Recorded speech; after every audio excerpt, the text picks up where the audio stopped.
Have you ever noticed how someone can treat you badly for weeks, ignore you, criticize you, pull away emotionally, and then, right when you finally start to detach, they suddenly become the warmest, sweetest version of themselves you've ever seen? Compliments come out of nowhere. They remember small details about your life. They apologize, sometimes without even being asked to, and a part of you thinks, maybe they've actually changed. Most people respond to that shift with relief. You relax, you let your guard down, you think the hard part is over. But here's what most people never realize. That sudden kindness often isn't a change of heart at all. It's a response to something they sensed in you, specifically that you were starting to pull away. Think about what's actually happening from their side. Toxic behavior, whether it comes from insecurity, narcissism, or a deep need for control, usually depends on one thing staying constant: your engagement. As long as you're reacting, explaining yourself, trying to fix things, or seeking their approval, they have what psychologists sometimes describe as a steady supply of attention and validation. But the moment you start emotionally withdrawing, even quietly, even without saying a word about it, that supply is threatened. And that threat is what triggers the sudden kindness. It gets even more interesting when you look at this through the lens of reciprocity. Reciprocity is the deeply wired social instinct that makes us feel obligated to return kindness with kindness. Someone doesn't need to consciously calculate this to use it. When they sense you slipping away, offering warmth becomes an almost automatic move, because on some level they know that if they're kind to you, you'll feel a pull to be kind back, to reopen the door you were starting to close. It's not necessarily a plan, it can be an instinct built from years of this pattern working. This is where almost everyone makes the same mistake. They interpret the return of kindness as proof of growth, instead of asking a more important question. What actually changed? Did they take real responsibility? Did the underlying pattern that caused the harm get addressed? Or did the timing simply line up with the moment you stopped chasing them? Here's the psychological reason this cycle repeats so easily.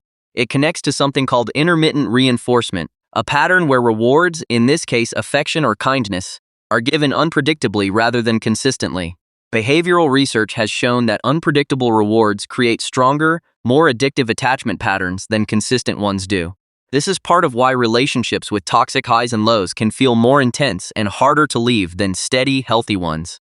Your brain isn't holding on to the bad moments as strongly as it's holding on to the hope of that next good moment, especially because it arrived right when you needed it least and appreciated it most.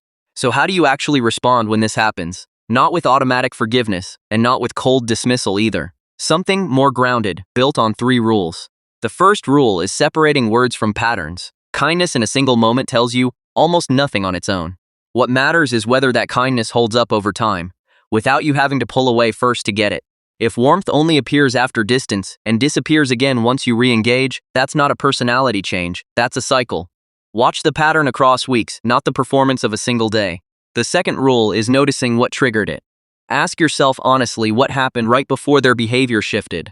If the kindness appeared right after you stopped responding as quickly, stopped initiating, or started setting a boundary, that timing is information. It suggests the kindness is a reaction to your behavior, not an independent decision they made about their own growth.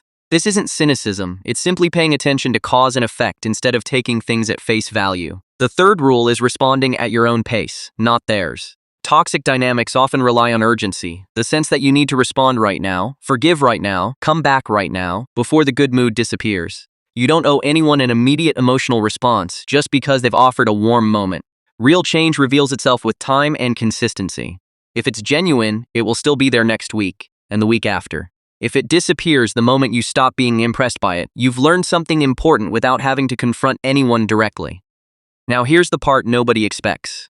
Staying emotionally steady during this cycle isn't about punishing the other person or refusing to ever accept change. It's about protecting your own judgment from being hijacked by relief. Relief is a powerful emotion, and toxic cycles are very good at manufacturing exactly the right amount of it at exactly the right moment.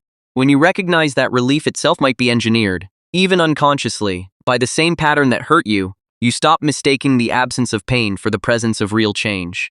This is also where self-respect quietly gets rebuilt.